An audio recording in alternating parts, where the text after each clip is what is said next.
It's judgment day for US tech giant Apple, with the European court ready to rule on whether it has to pay a whopping €13 billion in back taxes to Ireland.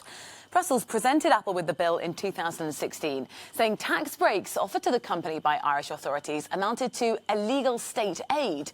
Today's decision will be an important test for EU Competition Commissioner Margrethe Vestager, whose policies targeting multinationals and US tech giants have earned her the wrath of President Trump and Silicon Valley.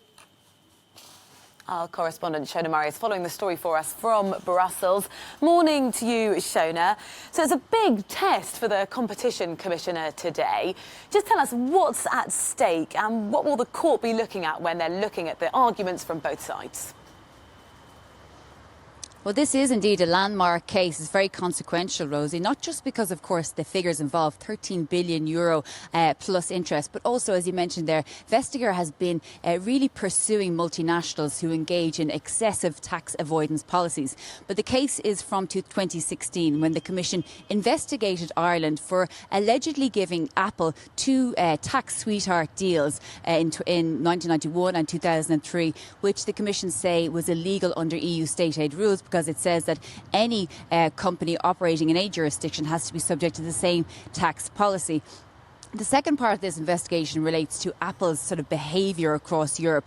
Because of these so-called sweetheart tax deals, it was able to set up two shell or ghost companies headquartered in Ireland, which allowed it pay tax on the profits on sales made across Europe, which also the EU said was tantamount to about €13 billion in excessive tax. So really, really huge numbers there.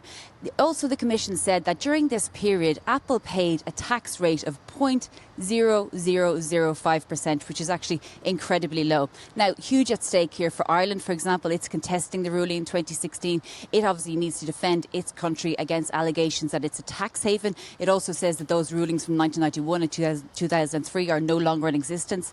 And Apple says that it pays its fair share of corporate tax, and it's actually accusing the Commission of engaging in, interference in member states, because as we know, taxation is an element of member states' competence. So huge at stake.